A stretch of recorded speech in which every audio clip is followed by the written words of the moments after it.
Praetor Amalthus. What is it?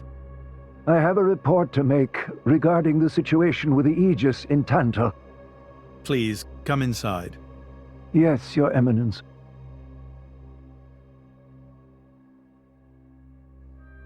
So, Jin finally has his hands on the Aegis. It seems the boy wasn't good for much after all. Unless he can find what is lost. Your Eminence? Hector, Yes? prepare the ceremony. At once, Praetor.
Rex, still sleeping? 2 days now. His injuries were quite severe. The worst is over, but his body needs time to recover. He'd better get well soon, or...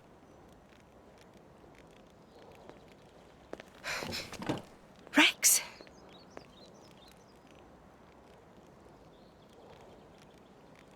What's that?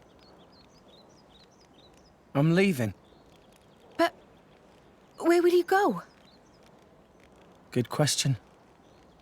Can't live on Gramps anymore. Maybe I'll head for Argentum. Rex, you... What the hell are you talking about, Argentum? What about Pyra? Do you know how desperate the situation is? Or have you finally lost it, you idiot? I know, okay? It's just... Just what? I'm done. Done? When I became the driver of the Aegis, her driver, I felt like I could do anything. But I was just kidding myself. All I've managed to do is hurt her. Again and again. So, I'm done. Oh, for crying out loud, Rex! She got herself caught to save you! I know. So what? So what? Those guys are way out of my league. I can't beat them. It's hopeless. I understand that now. She'll be safe with them. They're not going to hurt her like I do. So, I'm leaving. I've just been kidding myself all along. Me, a driver, in the end, salvaging is all... You bloody idiot!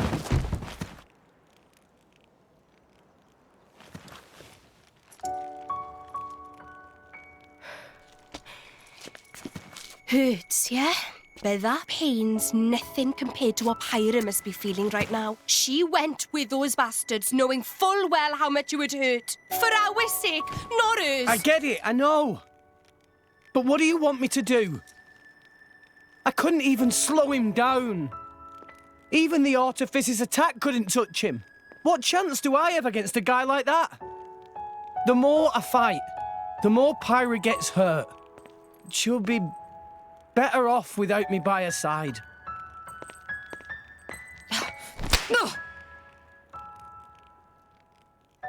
Do you actually mean that? Do you not have the slightest idea how it felt for her to leave you? With me here, he'll suffer even more, lose even more. So maybe Rex is better off without me. Rex, and the whole world, they don't need me. That's just how it feels. Pyra thought you'd be better off if she was dead. Did you know that? She is planning to sacrifice herself to defeat them. Huh? You drove her to this, but here you are, giving up! You said you'd get Pyra to Elysium, didn't you? You'll eat your words just like that? Hey, Mum, Dad, it's been a while. A ton happened, you know?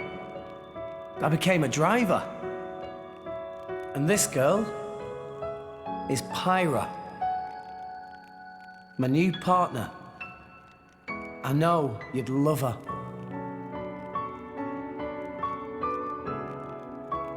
We're going to Elysium, Pyra and me.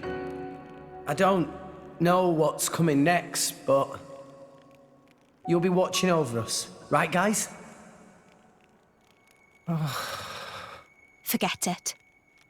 We'll rescue her on our own. This loser, he's not the Rex we joined up with. Let him go wherever the hell he wants. Come now. Let's not start fighting amongst... Let's give them a chance to work this out, shall we?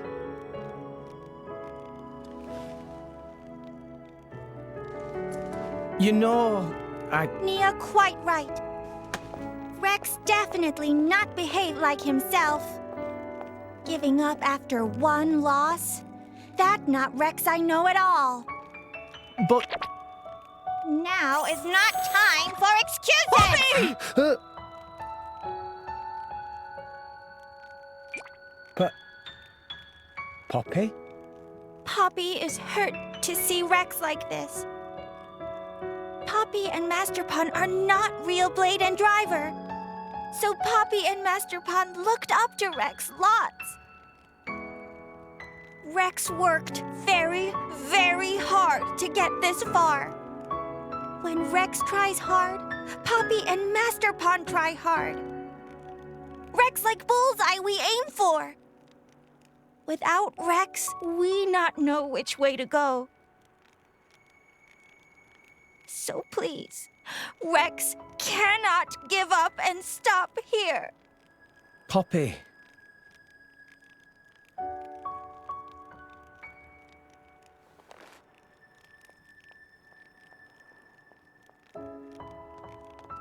My prince? Chum! Huh? My old man wants to see you. Time to go.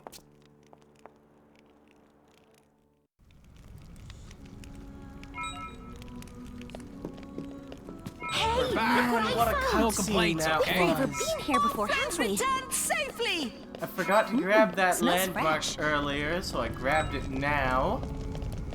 But man, I'm gonna say it now. Chapter 7 is my favorite chapter in the game. I love every single cutscene in it. It's so good. But let's head to the throne room and see what Eulogimenos has to say. Are you all right to be up and about? Yeah. I'm all healed up. Sincere apologies. If I hadn't attempted to destroy the Aegis, they would never have... If you'd done nothing, they'd have come for her anyway. You're not to blame, Your Majesty. It's... my fault. 500 years ago, this kingdom was rent in twain. Some followed Adam, who sought to live with blades and titans as equals. Others opposed him, preferring to consider humans as the masters and titans as our tools. When Adam returned to the Ether, his rivals seized power. leveraging the power of the Omega Theta. They declared themselves the Tantalese royal dynasty. Claiming they were the hero Adam's descendants. Precisely. My ancestors merely used the name of the beloved Adam in order to win over the people.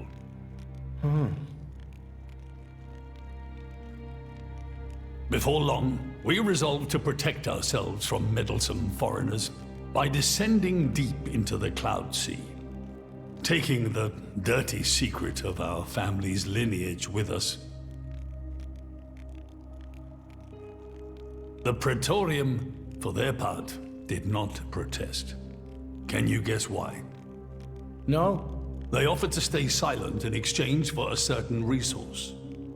An annual tribute comprising a fixed quantity of core chips. I have something I wish to show you. What is it?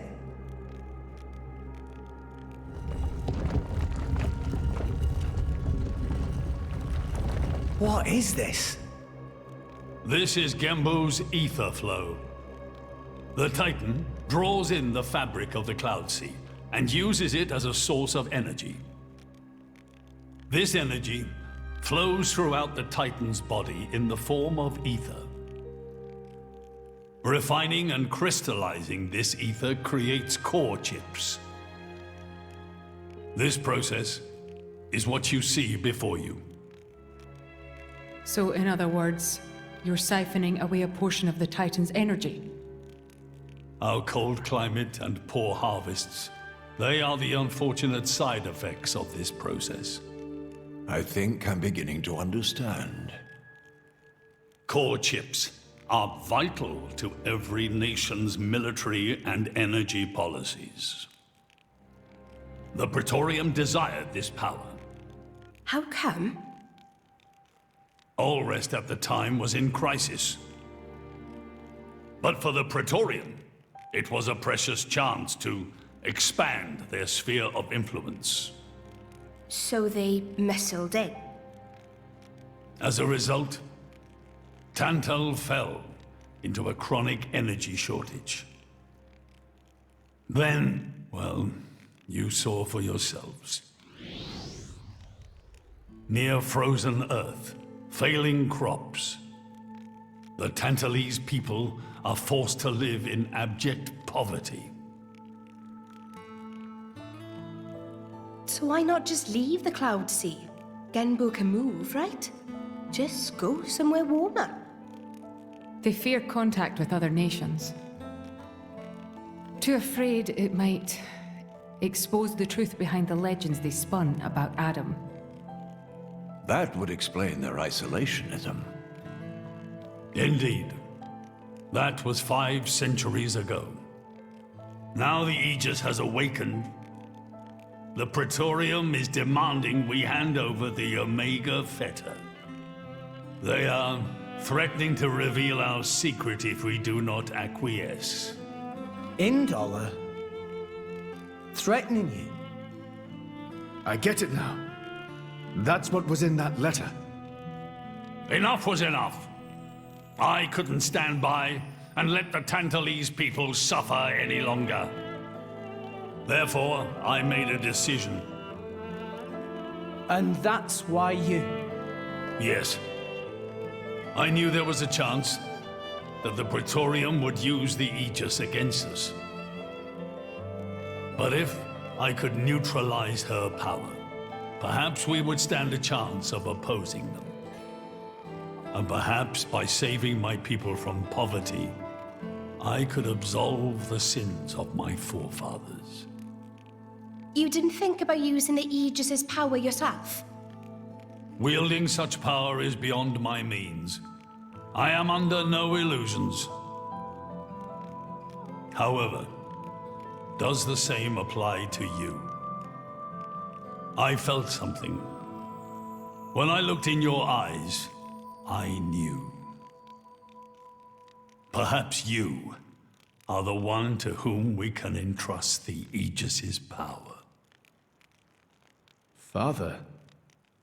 In the end, It seems I only managed to make things worse. I can blame nothing but my own judgment.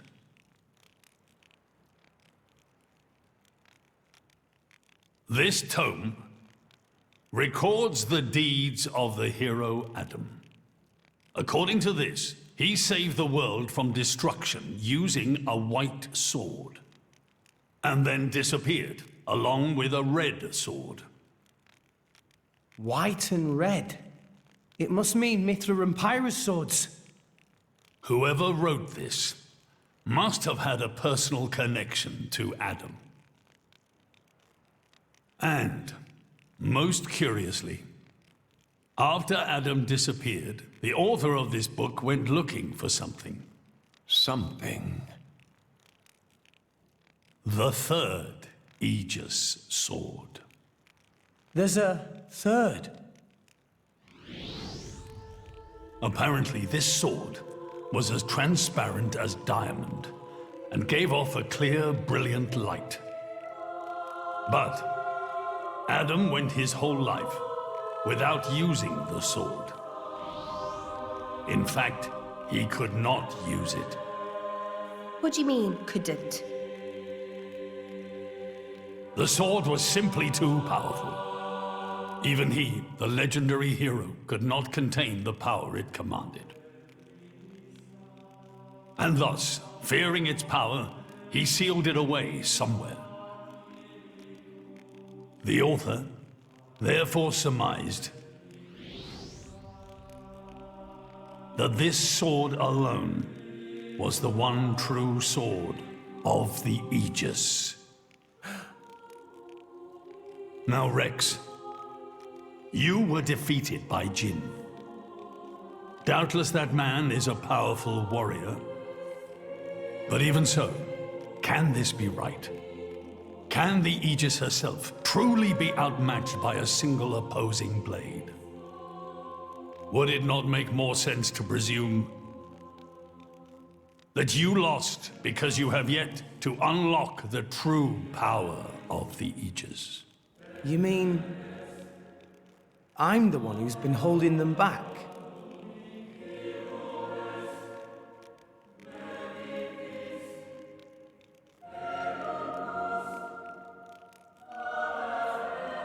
Your Majesty, where is that sword? We have to find it somehow.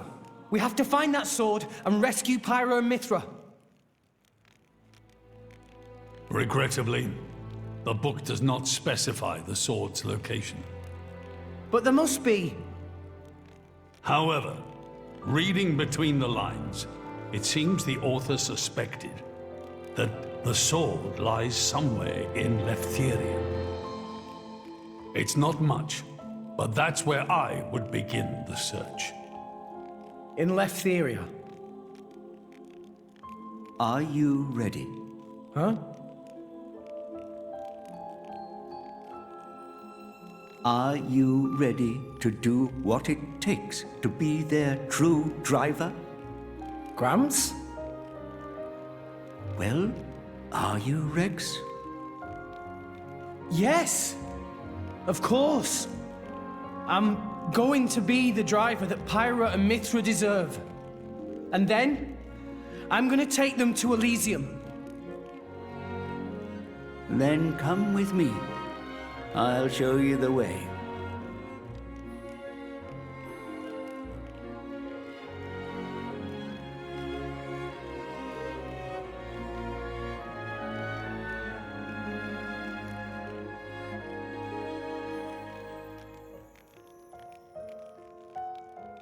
My son. Yeah? I have a favor to ask of you as your king. Well, that's a first. Are you feeling okay, old man? Maybe you're coming down with something. The Aegis needs... No, rather, the boy needs protection. You mean Rex? Yes.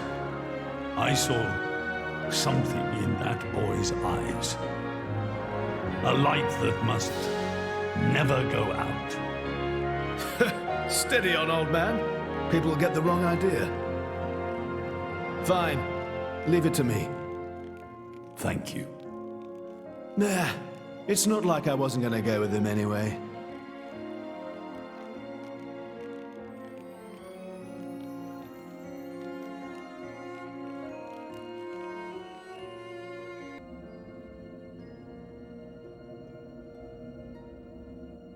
You really can't judge a book by its cover. Who'd have thought that sweet-looking girl would threaten to destroy herself? Didn't she realize taking her own life would mean the boy died too? Oh, she knew exactly what she was doing. The whole thing was a bluff then? No, not at all. The reason she gave her core crystal to the boy was to replace his heart after Jin put paid to it. An Aegis core encodes the blueprints for all life. She took advantage of that. Incredible. I had no idea such a thing was possible. Aegises truly are a breed apart. Cores are constantly accumulating data about the outside world. The fact that their injuries are mirrored is a result of their twin cores exchanging information. If you wanted to be poetic about it, you could say that their very lives are intertwined. But there's nothing to stop her from severing that link. What do you mean? Before issuing the kill order to the artifice, she would have transferred the remainder of her core to the boy, letting him live on, heart complete. An Aegis can survive for a short time without a core crystal. Don't ask me why. It's just how we were made.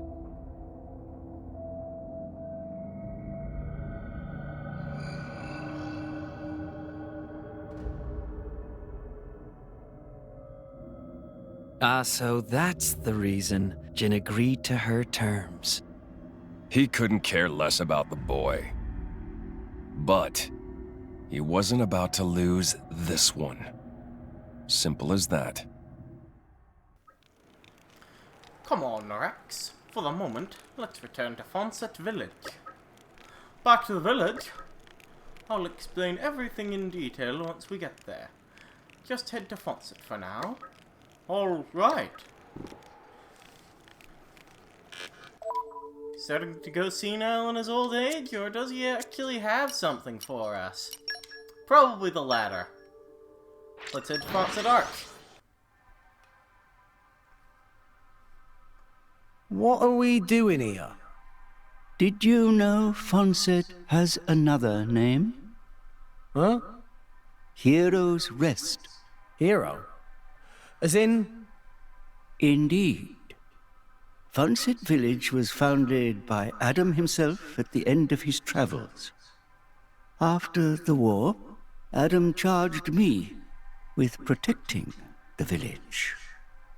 Was this village really that important? What do you think I was protecting? You mean it's... Follow me.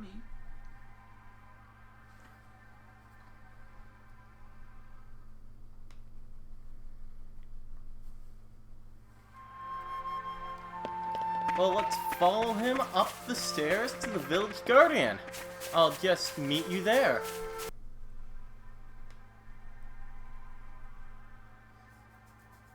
The village guardian? Just looks like a stone pillar to me. They say that the village's guardian spirit dwells within. Gramps, what are we doing here?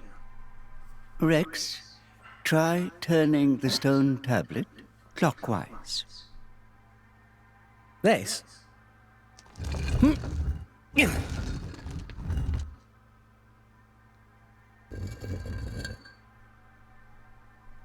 Huh? This crest, it's... I've seen it before. Place your hand on it. Here goes.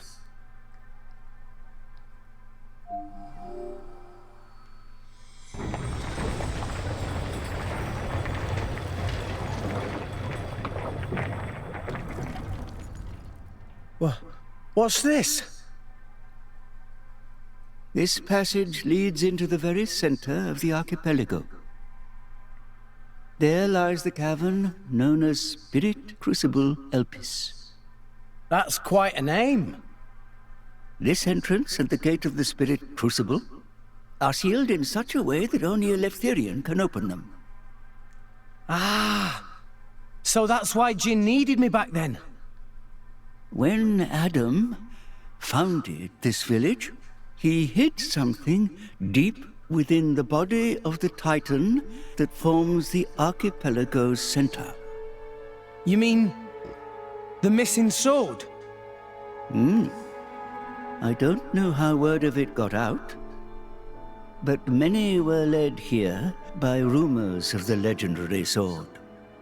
More than a few have entered the Spirit Crucible, but none have ever returned.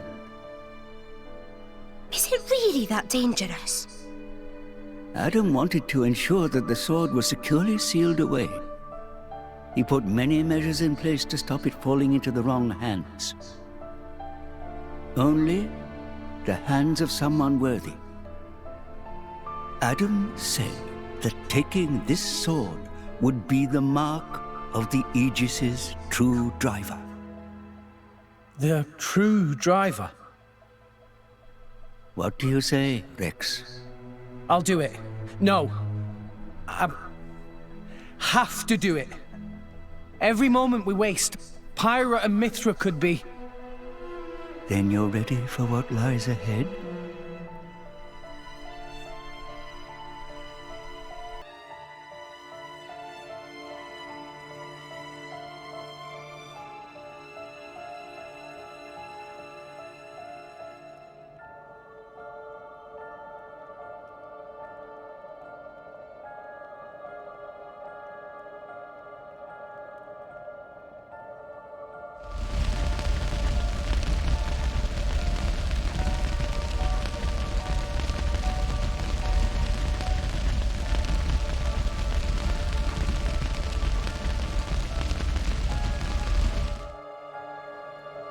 If you hadn't interfered back then, neither of us would have had to go through all this.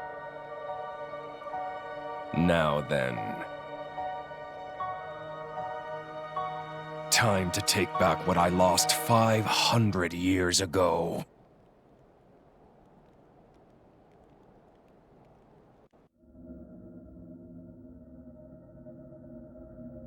How he's still alive with his crystal in that state? Seriously? It's not normal. The Aegis is the master blade. The first blade the architect forged. Malus can do things we can only dream of. And how's he going to restore his core exactly? He'll extract the data he's missing from the core of the other Aegis. Then all his power will be restored. Okay, so what will that do to her? Well, if she's lucky, she'll live.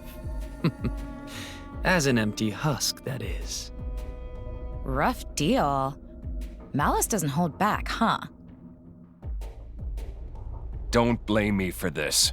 It's our father who made us this way. But don't worry. Once I meet him, I'll get the answers we're after. I need to know why we're like this. In any case, this world only needs one Aegis.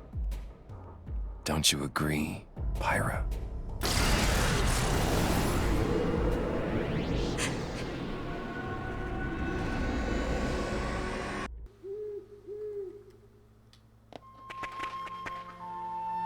Well, with all that Gotta done, be here somewhere. well, I'd really like to go to the Spirit Crucible Elpis now. Spirit Crucible Elpis is my least favorite area in the game, and I'd like to put it off as much as possible. And besides that, we've got a metric ton of blade quests just left undone all around the world. Gotta be kind that to the environment. I really want to finish off sooner rather than later. So next time, we'll be completing some of those, starting with one in... Well, actually, starting with the one that we got from Aegis, all the way in Uriah, by accident. See you guys then.